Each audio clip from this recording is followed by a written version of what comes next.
name is Kirsten Winkler, this is EDUKWEST, and together we are on the search for better education. Today's guest on the show is Stephan Stephensen, founder and CEO of the MMOG Mingoville. And Stephan, it's a great pleasure having you here today. Thank you. So, as this is your first interview on EDUKWEST, could you please tell my viewers a bit about yourself, your personal background as well as career, and of course, what led you to the idea of creating Mingoville? I hope you didn't ask me that question, because actually I have a background from the banking world. I used to live in London working for banks, but was so fascinated by what the internet could do that I thought, well, I have to leave this place and do something on the internet. I actually came back from London to Denmark and start working with refugees that came to Denmark that want to learn the Danish language. And together with the Ministry of Integration and Education, we built an e-learning platform that was called Dansk ABC, where refugees could go in and learn Danish while they were working. So you could say that was the entrance to both e-learning and to language learning. Okay. And from there on, we were so excited about what this media could do, especially when it came to language training. Then the next step was Mingoville, which is obviously the English language for kids, English as a second language. Right, and if we are taking this whole product, then saying the Mingoville online community was not the first step. I think there was the Mingoville school before the Mingoville world. So how did it all start with this project? It started out that it was the Danish government that was interested in creating more digital learning material. But they were thinking more on the traditional, e-learning platform. And they made an EU tender to who could build this for the Danish schools. Our company won this tender, and we built Mingoville, as you know, the Mingoville we call Mingoville Classic, which is very built up on more traditional curriculum that should work for the first 2 to 3 years of your English learning as a second language. I see. So that was the first step. And when we found out that it was very, very popular, especially also not just in schools, but also at night, kids were logging in at night together with their parents. We were thinking, what can we do to use the media even more? So language learning is about communicating and collaborating with other people. So instead of just having a traditional e-learning where it's you alone with the computer, to really practice the English you're learning, it would be great if we could meet in somehow a community. And that's where we came up with the virtual world idea for kids. Okay, very cool. And so I see you are an experienced entrepreneur and also on the online educational market. As you said, Mingoville is not your first educational product. But if I have a look at the growth rate, and you were already referring to this in your previous answer, so taking the figures from April this year to today, and the attention Mingoville is also getting globally, there must be something special about it. So at this moment you have over 1 million users. So what do you think? What's the secret of Mingoville and its success? I think one of the secrets is we haven't gone the traditional way where we build up the system where you could say the menu is about the traditional themes within English learning. So it's not that you go in and saying, now I want to do grammar, now I want to do spelling, now I want to do sentence construction. Because that's how adults and teachers think. That is their entrance into the world of learning a new language. If you're a kid, you need to learn, but you don't really want to think about what is it that I'm practicing right now. So our idea has been to kind of keep the progress, you could say, as part of the learning curve you have inside the program, but more like you choose some different themes and some different learning objects, and if you take them in the order in that progress when we believe it's, of course, learn to spell a word before you do sentence construction with that word. So in that way, we're trying to build in the progress. But we don't do things for the kids because it's a thing. The second thing is we have made a tremendous effort of making a design that the kids like. Kids nowadays are used to big Walt Disney productions, and they there's a nice film. So of course, if we want to motivate the kids, we have to try to put these things in as well. And then lately, sorry. No, please go. Okay, and then lately it is also about media you listen to. So you have interactive dictionary where you can record your own word and your own voice, and you can listen to yourself how you are doing your own pronunciation. The same thing goes with the whole. Went out to schools to find out. Of course, every English teacher thinks singing is great for learning a new language, and we totally agree. But we saw that most of the teachers, they were singing "London Bridge is Falling Down," which is a fine song. But the kids, they are used to MTV and something you could say with a little other beat. So we actually hired a musician, a composer, to say, okay, we need something where they sing exactly the words we are teaching them. But it needs to be rock and reggae and pop and rap. So it's something for the kids. So we always look at what do the kids want and try to put some learning into that instead of doing it the other way around. Yeah, very true, and I think you're doing a very fine job, and I can tell you it doesn't only attract your target or your main target group, the kids. I have to say, when I first came on the site, it got me right away, and that doesn't happen that often, and I even wanted to create a student account, but so what do you think? Is it because of the flamingos particularly, and why did you choose flamingos and not ostriches, dodos or giraffes? As everything else, sometimes it's a coincidence. We were sitting around a table and having a brainstorm about this. I knew this person who was very good at doing sketches, and we invited him in to our brainstorm and told him, now just draw everything we say. And we were talking about a traditional zoo where you have the traditional, you could say, animals. And we very quickly found out, kids nowadays grow up too fast, to be honest. They're not childish for that long, and they very, very quickly think that the traditional animals are something from their very early childhood books, and they're too childish. They need to, you could say, pimp it up. So we need something that can be a little bit more funky, and we needed something that could be a little more exotic, and an animal that could be used universally.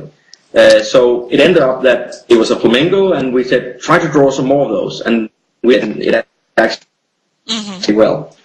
Yeah, so that was maybe also the combination of flamingo, then Mingoville, so mingle, the idea of doing that, so that works very well together, I think. Okay, then speaking a little bit about monetization, so what's the model for Mingoville? It seems to me that most parts of Mingoville are available for free, and is there then some sort of premium account? Yes, the idea is that we would like to offer always most of the actually learning for free. We strongly believe that education should be free. But of course, we are business. We need to make money to keep developing these things.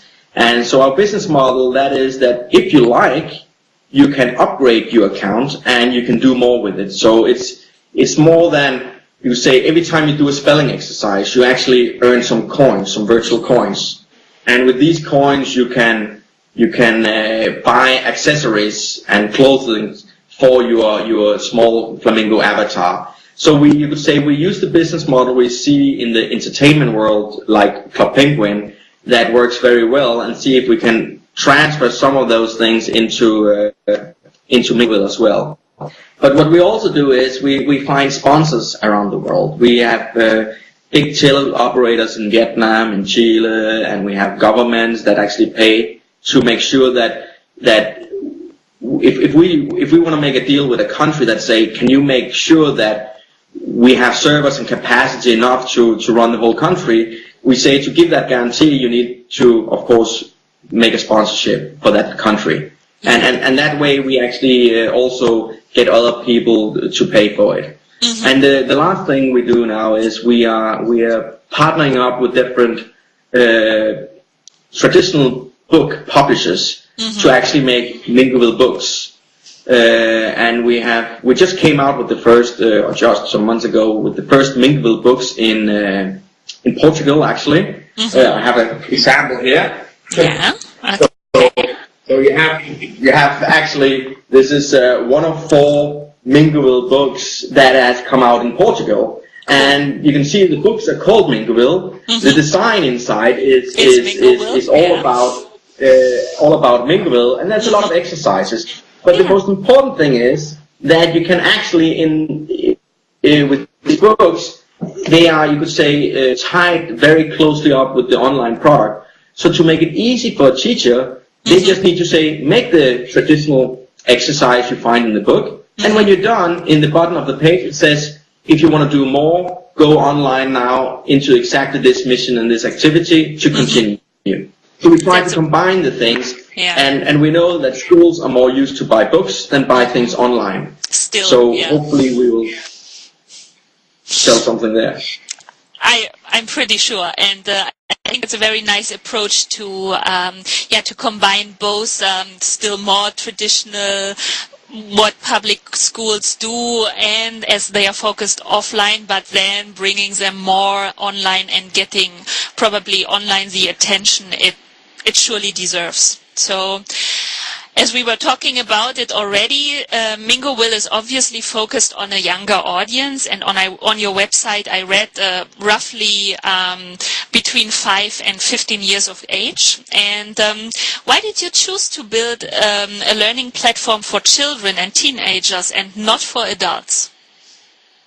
Well, I mean, the first program I talked about before, for Danish, that was for adults. Yeah. So we actually came from that background, but we thought if you need to make an application, a program that can fit pretty much kids all around the world, or at least a target group all around the world, if I should make an English program for you and me, we would have very different levels of English from a starting point. You would be better at grammar, I would be better at some spelling, you would be better at pronunciation, I would be better. And that means we would have to do a lot of, to even start learning you something, we have to do a lot of exercise to find out what level you're at, so we could tailor a program that fits exactly you. Yeah. When you're talking about kids, and especially the first 2 to 3 years of your English learning, there's not big difference if you start when you are 6 or you are 8 or you are 9.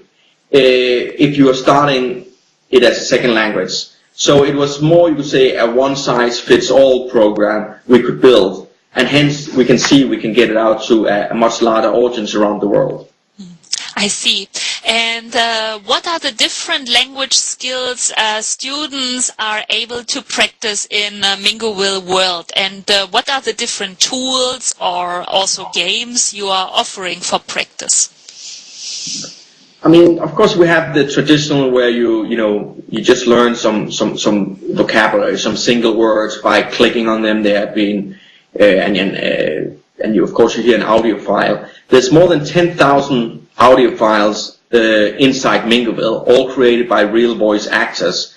We make a big effort that you listen to English all the time. So all navigation is spoken in an oral manner, and it's actually written as a speak manners from the very beginning, so it's actually the right thing you could say you're listening to.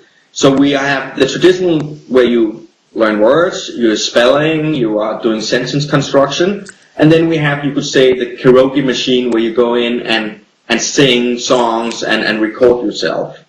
Then what we have said that we would like to have kids, practicing their English and make a bigger effort to actually see if they can practice with other kids. in our online community, we have a chat, but it's a safe chat. You cannot give your name, you cannot give a telephone number, and it only speaks English. So if you start to write something in French, it will come out with an empty speech balloon. If you write something in English, you can actually start communicating. Okay. So even if kids come from around the world and you have a Danish kid meeting a Chinese kid, they have to communicate in English through this chat. Okay, but that's very clever.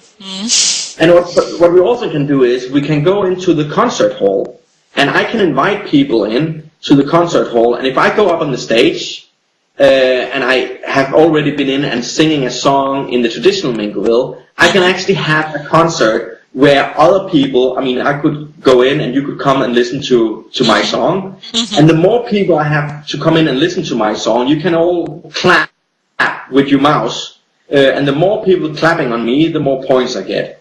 And we find that this is one of the things that makes kids really make an effort. They want to do really good and sound really well. So they're practicing the same song again and again to do better all the time.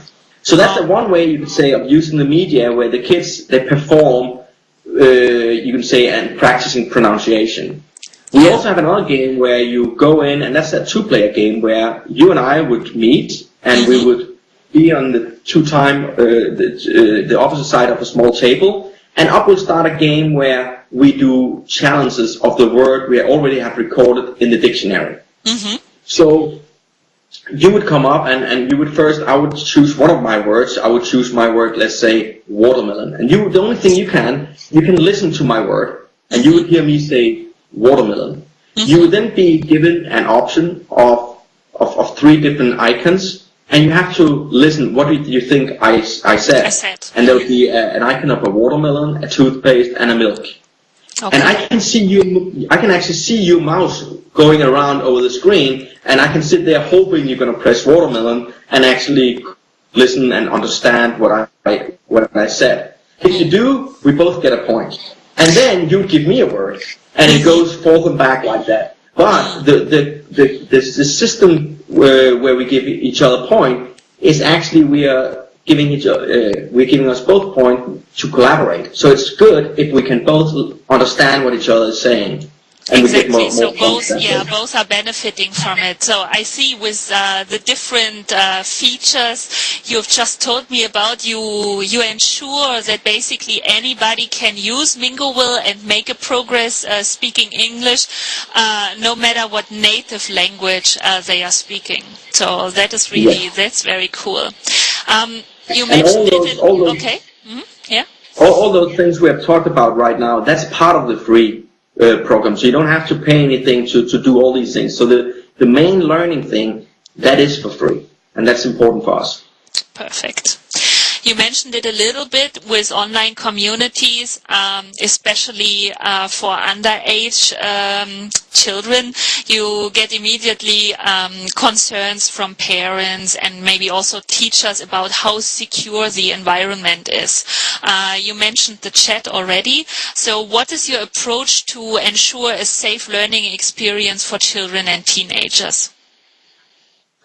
The first thing is, of course, if you don't have any ways to give out a telephone number and your name, that already you could argue makes it safe. But we also monetize everything that is said online. So every time somebody is saying something, or the kids themselves can actually report another user.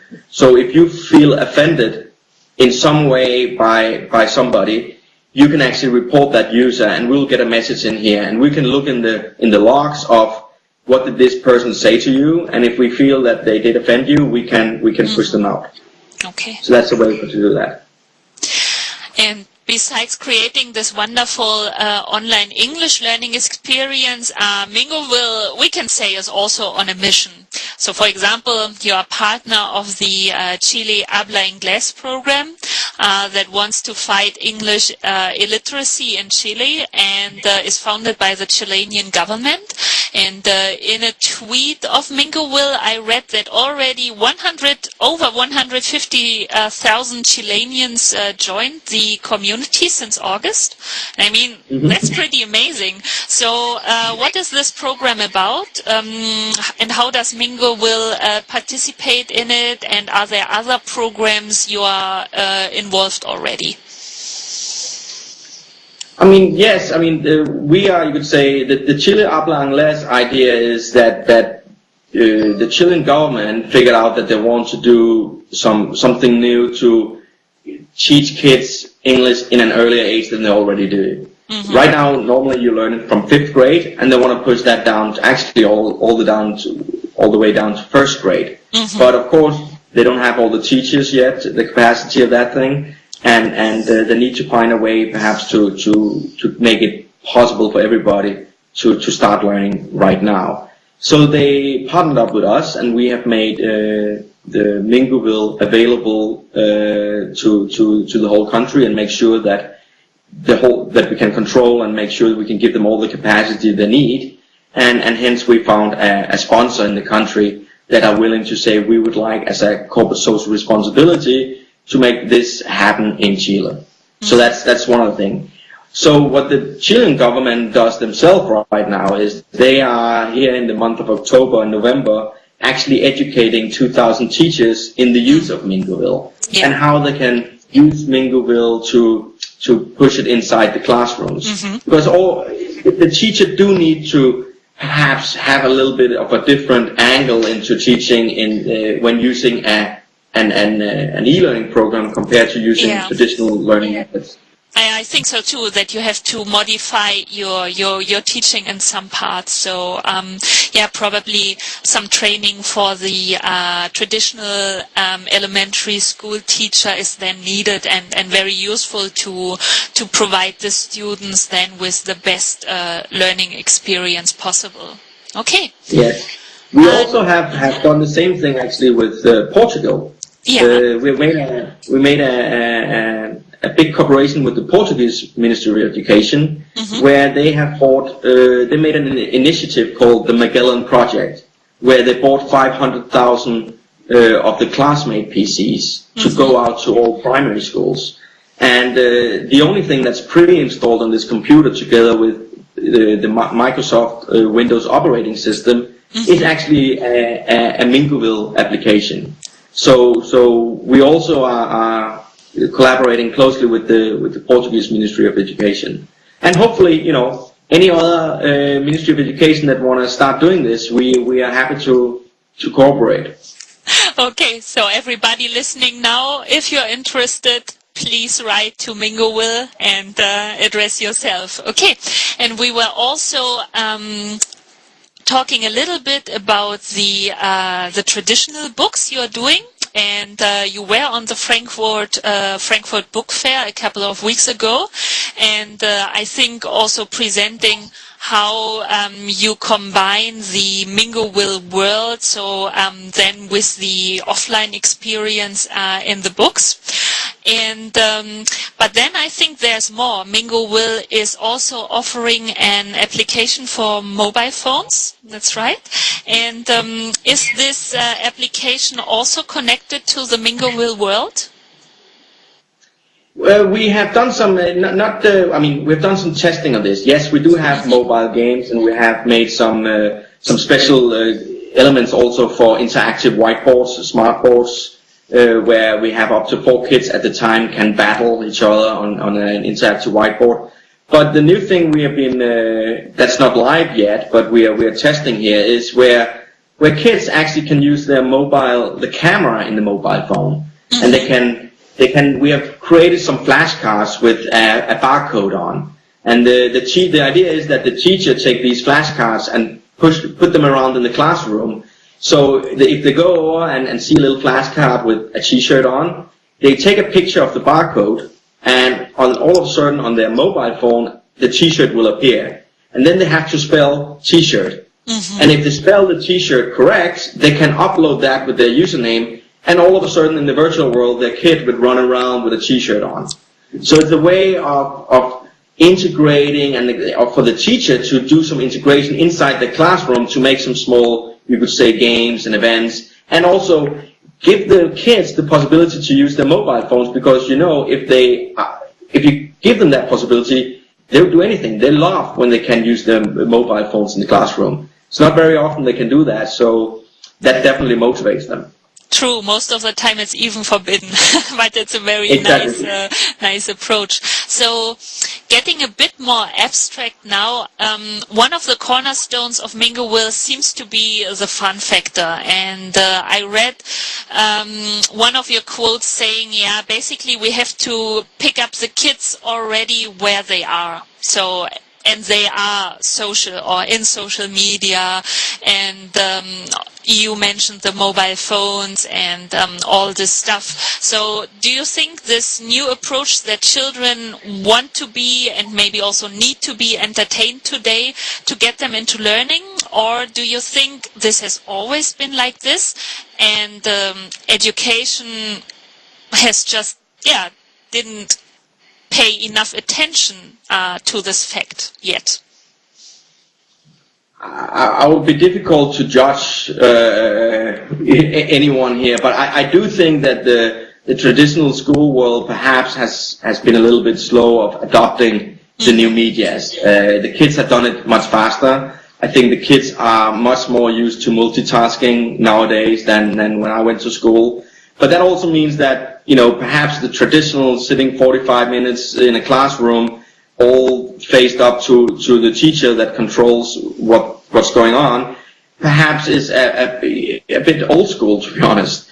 And I think the kids, they can multitask. They need to have different inputs all the time. And also, this is a way for the visual kids, the kids that learn more visually, they definitely benefit from these new platforms. And the traditional school has not been very good at giving those kind of kids the opportunity. So of course you still have some kids that learn very, very well from traditional classrooms, but it's all about the more way you teach, the more people you reach. That's not me saying that, I think it was Howard Gardner. But I think that's very true. I really think you need to give them a much broader choice of way to learn. And we just give them some of them, and you should still do classroom teaching. But I also think that the role of a teacher need to understand that, of course, you have your traditional teaching, but when you go into a computer room with your class, the role of the teacher is much more to be a facilitator. Yeah, and walk around with the kids and point them. Function as a guide or facilitator, as you said. Yeah. Yes. So that's one thing. And do you then think the same is also true for adult learners? So do we all need new ways in the social media age to educate people, no matter of the age they have? Oh, definitely. I mean, if I was to learn something, I would much rather learn this way. I mean, no doubt about it. So, and as you mentioned yourself, if it motivates you to go in there and what happens now, and you can trigger some other things in your mind to say, I need to see what's behind this, or what happens if I do this, and if I at the same time communicate with people and also dare to do it, because, if I was to meet you in a virtual world and I was to learn Spanish, maybe if you and I were sitting like this and we have to practice Spanish like this as we do right now, or even worse, sitting next to you in the real world and have to learn it, I think I would be a little bit more hesitant because I would be shy or nervous about, am I doing well? But if I can hide behind a facade when I'm practicing, where I'm saying, it doesn't matter if what you think, because you only see me as a flamingo. And, this is my way to just try and try and try. I'm not shy when I can have this facade. That could be very, very useful, I think, in learning experiences. And then when I feel myself comfortable, I can do it, I can go out in the real world and do it for real. And in your opinion, how important is this social interaction when learning a language? I'm happy you said language, because of course if I was to learn mathematics, it probably wouldn't be as important. But when it's about learning a language, I think it is extremely important. Also because one thing is if I get, let's say I practice a lot and my pronunciation gets very well, I might be in a situation where I have to speak with people from another country and their pronunciation is not so well yet. But learning the language is also about learning to listen to different accents and different levels of how well people are speaking these languages. So it's not just me being better at something, but also me learning to listen to others and understand other people. And that's exactly what you can learn from these media. So when I go in and I do a multiplayer game listening to some kid from Thailand, yes, they definitely have a different accent, but I will learn from that. Definitely, I entirely agree. And we talked a little bit about the role of the teacher already, and I know that one of your personal missions is to explain teachers how they can fit digital learning media into their personal teaching curriculum. So do you think this will be a crucial skill for educators in the near future? And what will happen to teachers who miss this trend? I think, first of all, I mean, maybe it's not about skills. Maybe it's more about, don't hold on so tight to the traditional. Make it happen. Don't think that you don't want to introduce this new program to your students unless you understand everything first. Because then you would sit the next 6 months and try to understand everything before you even dare to introduce it to the kids, because they might have a question you cannot answer. And that's just fine.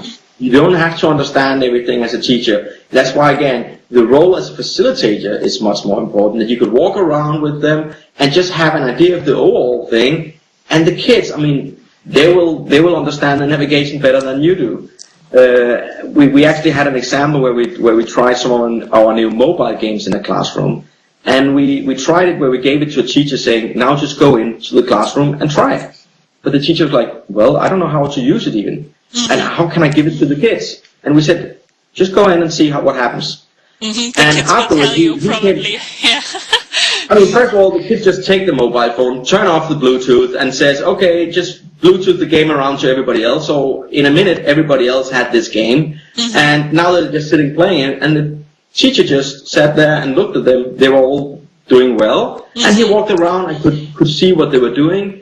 And that was his role with this. He came with the thing, explained what it was about. This was about, a listening exercise, or there was a gameplay he had to perhaps to talk to them about. But just let it go. Let the kids do it and be a facilitator. Yeah, don't be afraid yourself. Just let it happen. So yeah, so it doesn't take that much skills.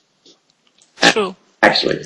Okay, good. And that will then lead to my last question. What are the next steps to turn our planet into a nice pink flamingo English learning community? Well, we're thinking about two things. Obviously, the first will be extended so we can just, at a later stage English as well. Into mathematics, we already have mathematics for all the things. From first to ninth in some e-learning programs. But I think actually maybe one of the first things is maybe we should be able to teach Spanish or another language through the same site. So you go learn English second language, learn Spanish or French or German. Same do that. Okay, very nice. So, Stephan, thank you very much for this interview. It was very interesting for me also personally, and I adore Mingoville. I wish it all the best, and I think, the immense success proves that you are on a very good way, and I think it will be a bright future for Mingoville. Thank you very much.